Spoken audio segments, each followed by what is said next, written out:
இந்த ஹாட்ஸ்பாட் 2ல் அவர்கிட்ட சொன்ன பாக்கி 2 கதையை எடுப்பீங்களா சார்? ஆக்சுவலி 8 கதை சார். 8 கதையா? அவர் 4 தனியாக சொல்லிட்டாரு. இல்லை, 8 கதை முதல்ல ஒரு சீரீஸாக பண்ணுறதா இருந்தது. அதுக்கப்புறம் அதை 4 வந்து ஒரு படமாக பண்ணுறதா மாற்றணும். ஸோ 4 கதை அவர்கிட்ட சொன்னேன், அதுதான் பண்ணுறதா இருந்தது. பட் அது 2020 ஆரம்பிச்சது. அதுக்கப்புறம் அப்படியே டைம் ஆக ஆக ஒரு 2 கதையை மாற்றணும். அது அவர்கிட்ட சொல்லலை. அந்த 8 கதையும் இந்த மாதிரி கதைகளா? நான் கேட்குறது அந்த மாதிரி கதைகளா? அந்த மாதிரினா எந்த மாதிரி சார்? இந்த மாதிரி கதையான்னு நீங்கள் எந்த மாதிரி நினைக்கிறீங்களோ அந்த மாதிரியாகவும் இருக்கலாம், வேறு மாதிரியாகவும் இருக்கலாம், தெரியல சார். அப்புறம் ஒரு விஷயம், நாங்கள் உங்களை வந்து ட்ரெய்லர் லான்ச் அப்போ கொஞ்சம் கேட்டோம், வருத்தப்பட்டோம் அப்படின்லாம் சொன்னீங்க. அப்புறம் படத்தை ரொம்ப பாராட்டினோம். ஆனால் அதை கொஞ்சம் அட்வான்டேஜாக எடுத்துட்டீங்களோ? ஏன் சார், ஏன் அப்படி சொல்கிறீங்க? இங்கே இருக்க போஸ்டர் பாருங்க, பாக்கி எல்லாரும் கையை சும்மா வச்சுட்டு இருக்காங்க. அவர் கையில் மட்டும் அது ஏன் அதை கட் பண்ணியிருக்கலாமே சார்? அந்த கேரக்டர் அது சார். அந்த கேரக்டர் தான் படத்தில் இருக்குது. எதுக்கு இங்கே மக்களுக்கு தெரியப்படுத்தலாம் சார். எல்லாத்துலேயும் குத்த கதை பிடிச்சா எப்படி சார்? இல்லை, அதுவும் டாப்பில் தூக்கி வச்சுருக்கீங்க. சரி, அதெல்லாம் எதாச்சியாக நடிக்கிறேன் சார். போஸ்டர் டிசைனர் தான் திட்டணும் சார், வேலு சொல்கிறா. நீங்கள் பார்க்காமல ஓகே பண்ணியிருப்பீங்க சார். இந்த அளவுக்கு யோசிக்கல. இந்த அட்வான்டேஜ் வேணாம். நீங்கள் நல்ல கருத்தை சொல்கிறீங்க, அது நேரடியாக வந்துடுங்க. இந்த மாதிரி நெகட்டிவ் இது அடுத்த படத்துக்கும் பண்ணாதீங்க. ஏன்னா கண்டிப்பாக இது வந்து நமக்கு எல்லாருக்குமே சின்ன வயசில் இது என்னன்னு தெரியாது, ஆனால் இன்னைக்கு எல்லாருக்குமே தெரியும் சார். ஆனால் இந்த அவேர்னஸ் தேவையில்லை. அதான் அது தேவைங்க. ஆனால் நம்ம அப்பா நம்ம கையில் கொடுத்தா இதெல்லாம் கற்றுக்க கொடுத்தாங்க. அது கரெக்டு தான், அதுக்காக கேட்குறோம். சரி, அது எனக்கு நானே மீடியாவில் கொஞ்சம் ஜாலியான பர்சன் தான். எனக்கே ஒருத்ததுன்னா மற்றவங்க நிலமே யோசிச்சுப்பாரு. சரி, அடுத்த வாட்டி யோசிச்சுக்கிறோம் சார். தேங்க்யூ. ஜனனியார் பேசும்போது சொன்னாங்க, ஒரு சில டைலாக்லாம் என்னால் பேச முடியாமல் இருந்தது, அந்த டைலாக்லாம் மாற்ற சொன்னேன். அவ்வளோ வல்கராக டைலாக்லாம் கொடுத்தீங்களா அவங்களுக்கு? எந்த டைலாக் அவங்க மாற்ற சொன்னாங்க சார்? 3 வருஷம் முன்னாடி எடுத்த கதை இது. 3 வருஷம் 4 வருஷமா, அதனால் ஞாபகம் இல்லை சார் என்ன டைலாக் தூக்கணும்னு. என்ன டைலாக் தூக்கணும் நீங்கள் பேசணும்னு சார் ஆசைப்படுறாரு சார். நிஜமா ஞாபகம் இல்லை, பட் எனக்கு 2-3 லைன்ஸை வந்து கொஞ்சம் மாற்ற சொன்னதான் ஞாபகம். ஸோ அவ்வளோதான். அதனால தான் நான் ஃபீல் பண்ணேன் கொஞ்சம் டார்ச்சர் பண்ணிட்டனும் அப்படின்னு. மற்றபடி வேறு எதுவும் இல்லை. நிறையா கேள்விகள் கேட்டுகிட்டே இருந்தேன், இது எப்படி இருக்கும், இது எப்படி போகும், அந்த மாதிரி ரொம்ப அவரை கேள்வி கேட்டுகிட்டே இருந்தேன். மேபி அதுதான் அவர் கொஞ்சம் இரிட்டேட் ஆகிருக்குமோ அப்படி சொல்லி நான் சொன்னேன். இதில் ஒரு கேள்வி கேட்டு அப்படிலாம் எதுவுமே தப்பாலாம் இல்லை, கவலைப்படாதீங்க. சாரி. ஆமாம், கதை வந்து இது வரைக்கும் நான் பண்ணாத கதையாக இருந்தது. அண்ட் ஆல்சோ அது ஒரு எண்டில் வந்து ஒரு நல்ல விஷயம் டெலிவர் ஆகுது, ஒரு நல்ல மெசேஜ், ப்ரீச்சியாக இல்லாமல் சீன்ஸாக கன்வே ஆகுது. ஸோ நான் வந்து ஒரே மாதிரி படங்கள் பண்ணாமல் சம்திங் ஒரு போல்ட் கேரக்டராக இருந்தது. ஸோ அதனால் பண்ணணும்னு நினச்சேன், அவ்வளோதான்.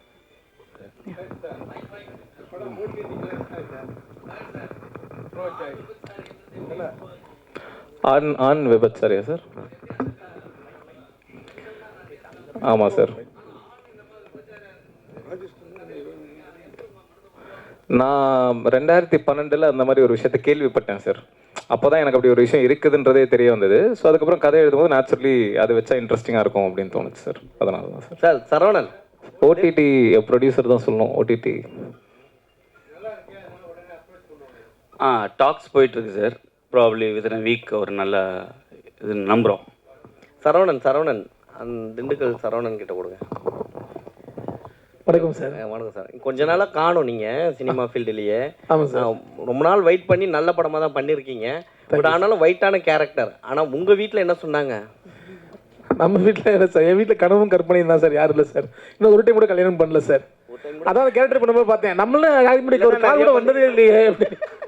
நான் விக்கிட்ட சொன்னேன், இப்படிதான் கால் பண்ணுவாங்களா விக்கி? ஆமாண்ணே அப்படின்னா. எனக்குலாம் யாரும் கால் வந்ததே இல்லை விக்கி அப்படின்னேன். அதுக்கு நீங்கள் சரிப்பட்டு வர மாட்டேங்கன்னுட்டான். இந்த ப்ரொடியூசர் கூட அவருக்கு அந்த ப்ரொடியூசர் கிட்ட இல்லை படம் பேர் தான் ஹாட்ஸ்பாட்னு வச்சாங்க. கொஞ்ச நேரத்தில் இந்த இடத்தையும் ஹாட்ஸ்பாட் ஆக்கிட்டீங்க. டைரக்டர் கொஞ்ச நேரத்தில் சூடாயிருப்பார் போலக்குது. ஐயோ என்னடா என்ன கேள்வி கேட்குறாருன்னு. என்ன அவ்வளோ கோவம்? செகண்ட் கதை 2 கதையும் எடுக்கலன்ற கோவமா இல்லை எடுன்ற கோவமா? இல்லை எடுன்ற ஆதங்கம். ஏன்னா அந்த 2 கதை ரொம்ப நல்லாயிருக்கும், அது வேறு லெவலில் இருக்கும். நான் இன்னொரு விஷயத்த சொல்ல மறந்துட்டேன் விக்னேஷ் கார்த்திகை பற்றி. வீணாலே விஜயகாந்த் சார் மாதிரி வெற்றி தான், விஜய் சார் மாதிரி விக்னேஷ் கார்த்திக். ஸோ அவர் மேலே வச்சுக்கிற நம்பிக்கை தான், அது வேறு லெவலில் இருக்கும். வெயிட் பண்ணுங்கள். அமர்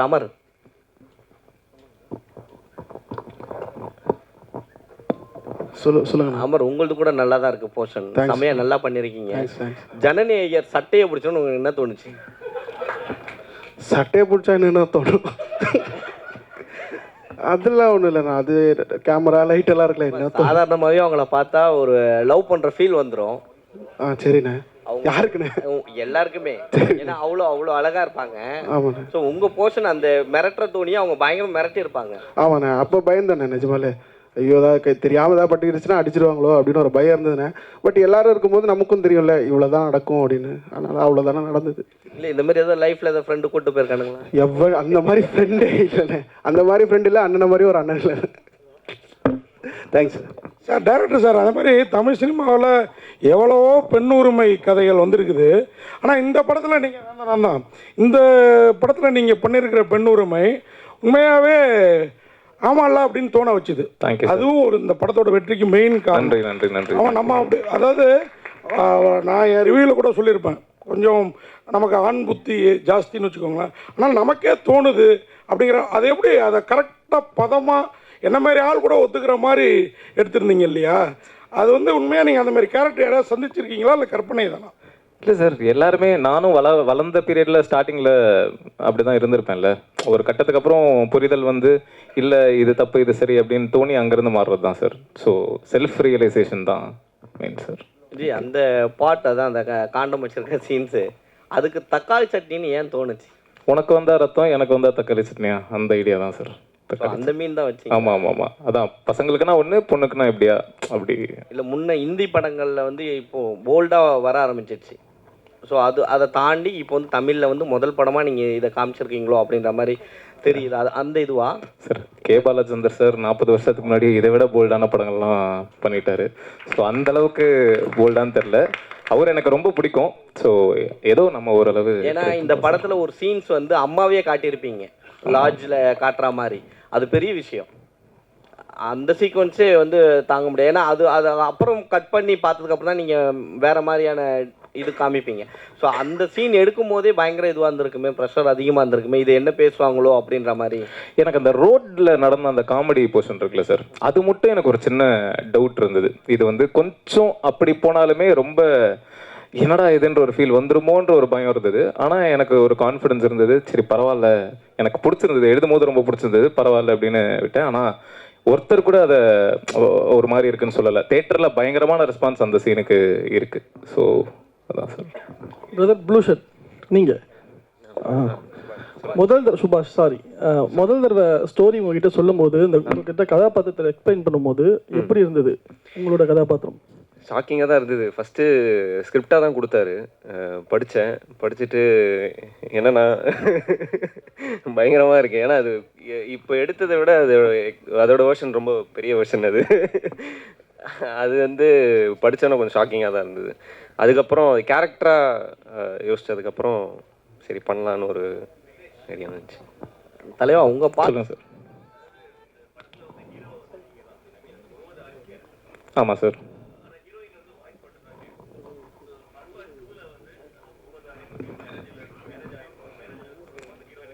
சார் ஹாட்ஸ்பாட் 2 நான் அந்த ஆங்கிள் என்ன யோசிக்கவே இல்லை.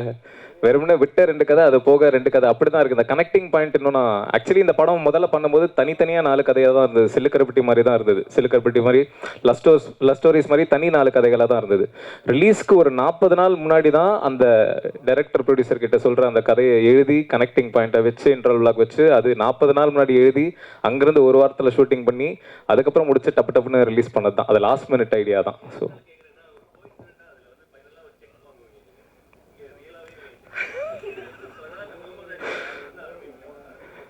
இது நல்ல ஐடியாவாக இருக்குது சார். மேபி இதை யூஸ் பண்ணிக்கிறேன். ஆமாம், இந்த கோஇன்சிடென்ஸ் நானும் யோசிக்கல. அது இது இனிமேல் தான் சார் யோசிக்கணும். அதே மாதிரி டேரக்டர் சார் 3-4 ப்ரொடியூசர் இருக்காங்க. உங்களை நடிக்க வைக்கணும்னா நீங்கள் ஒரு 10 லட்சம், நீங்கள் ஒரு 20 லட்சம் அப்படி தனியாகவும் போட்டுடலாமே மீட்ரு. நோக்கம் அவரை மட்டும் நடிக்க வச்சுருந்தீங்கல்ல, அதுக்காக கேட்குறேன். அது இருக்கட்டும். ஒரே ஒரு கொஸ்டின், அந்த படத்தில் லாஸ்ட்டாக அந்த லட்சுமி கேரக்டர், அந்த கலையரசன், அந்த கேரக்டரில் மீடியாக்கள், அதாவது டிவி மீடியாவை டேரிங்காக பண்ணியிருந்தீங்க. இதுக்கு முன்னாடி லட்சுமி ராமகிருஷ்ணன் அவங்க எபிசோடை மட்டும் வச்சு ஒரு படம் பண்ணியிருந்தாங்க, அருவி. இல்லை சொல்வதெல்லாம் உண்மை, அதான் அந்த அருவி அந்த கேரக்டர். ஆனால் வந்து நீங்கள் வந்து டேரிங்க உங்களுக்கு மீடியா சைட்லேருந்து சப்போர்ட் நல்லாவே இருக்குது. டிவி மீடியா சைட்லேருந்து யாராவது என்னப்பா, ஏன்னா நீங்களும் டிவி மீடியாவில் வேலை பார்த்ததா கேள்விப்பட்டேன் நான், என்னப்பா அப்படி பண்ணியிருக்கேன் அப்படின்னு யாராவது வருத்தப்பட்டாங்களா? இது ஒரு கேள்வி. அப்புறம் இன்னொரு கேள்வி, அதையும் கேட்டுறேன் நான், என்னை இதோட முடிக்க சொல்லிட்டாங்க.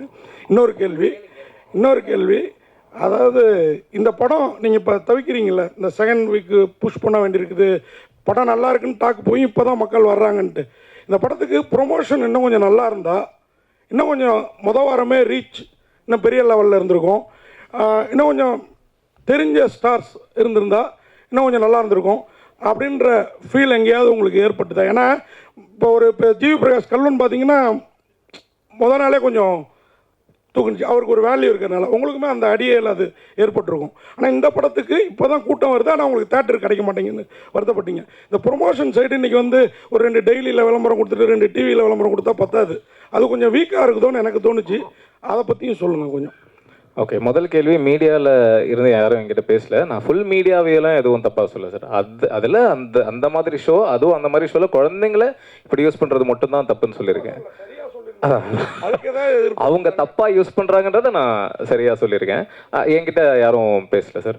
ப்ரொமோஷன் வந்து தெரியல சார், நல்லா தான் பண்ணிட்டு இருக்கோம்னு நினைக்கிறேன். அதாவது சின்ன படம், சின்ன ப்ரொடியூசர், அவங்களால என்ன பண்ண முடியுமோ அதை கரெக்டாக, பெரிய ப்ரொடக்ஷன்னா அது டோட்டலாக வேறு, சின்ன படம் சின்ன ப்ரொடக்ஷன் அவங்க ஏற்ற மாதிரி பண்ணிட்டு இருக்காங்க. அண்ட் ஆடியன்ஸ் வந்து நீங்கள் அடியே கம்பேர் பண்ணி சொன்னீங்க, இந்த வாரம் வெள்ளிக்கிழமே ஹவுஸ்ஃபுல் ஆயிடுச்சு எல்லா ஷோவுமே, வெள்ளிக்கிழமையே சாட்டர்டே ஷோ ஹவுஸ்ஃபுல் ஆயிடுச்சு, இப்போவே சண்டே ஷோ ஹவுஸ்ஃபுல் ஆயிடுச்சு. ஸோ அந்த வகையில் பயங்கர ஹாப்பி தான். நான் ஆதங்கமாக என்ன சொல்கிறேன் அப்படின்னா, ஹவுஸ்ஃபுல் எல்லா ஷோவும், நாளைக்கு ஷோ இன்றைக்கே ஹவுஸ்ஃபுல் ஆகுது, ஆனால் ஷோஸ் கம்மியாக இருக்குது.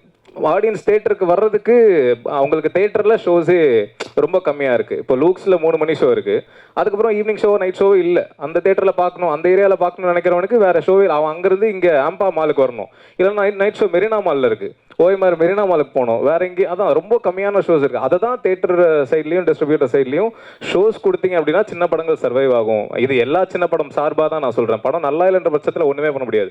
பட் நல்ல டாக் இருக்குது, வேர்ட் ஆஃப் மவுத் நல்லா இருக்குது, மக்கள் வந்து பார்க்குறாங்க, எல்லாமே பாசிட்டிவ். ஷோஸும் ஹவுஸ்ஃபுல் ஆகும்போது ஷோஸ் இன்க்ரீஸ் பண்ணுங்க அப்படின்றதான் ரெக்வஸ்ட்டாக சொல்கிறேன் சார். சொல்லுங்கள் சார். சார், இண்டஸ்ட்ரியிலேருந்து இன்னும் எத்தனை பேர் பார்த்தாங்கன்னு தெரியல.